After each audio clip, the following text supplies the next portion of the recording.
We're a nation of immigrants and refugees, except for the ones that we decide we don't like. At Cville Tulips, Afghan women and children find refuge after being forced to flee their homes. The crisis happened in Afghanistan and Taliban took over the country again after 20 years, and many Afghans had to flee their country.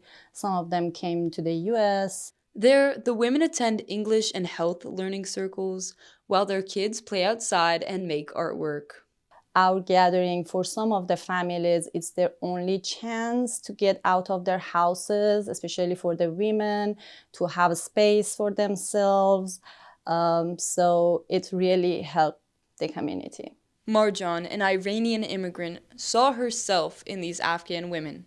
I already understood the challenges they faced because as a new arrival myself, being in a new country and navigating a different system, a new language and culture, it wasn't easy for them, and I really wanted to help. Cville Tulips' name originates from the fields of red tulips in Afghanistan that represent women and resilience. Thinking that as the IRC really worked to resettle, they think about economic sustainability. So they think about jobs for men and housing and then registering kids for school, but women are often left out of the equation. So that's how Cville Tulips started. Cville Tulips supports around 200 women and children at each gathering.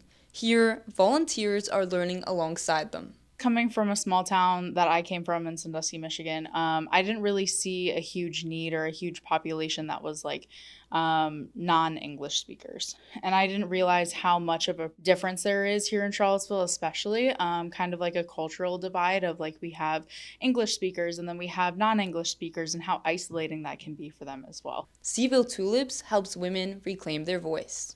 The teenage girls have done 4 radio shows. And when I see the way that they are able to sort of run a radio show and talk on the radio in either Dari, Pashto, or English and play songs, particularly after last year when the Taliban in effect made the female voice a crime, it's very moving to see these girls do something, and to do something that takes quite a lot of courage. With Trump's strict immigration policy and newly instated travel ban on Afghanistan, there's a new sense of fear amongst volunteers and refugees alike. The families that we work with are mostly here as SIVs, and so they're actually quite a protected status. And so I would say that it's not the kind of thing where we're like very worried that something's going to happen to them right now, but it adds a weight to the whole thing, and it also makes the work all the more urgent. More than ever, the city of Charlottesville needs to step up. I think that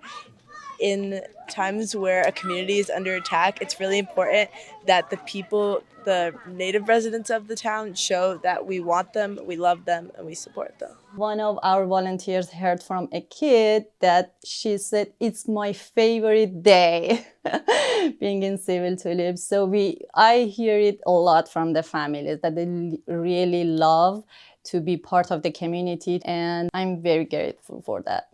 Despite their hardships, this community remains resilient thanks to Cville Tulips.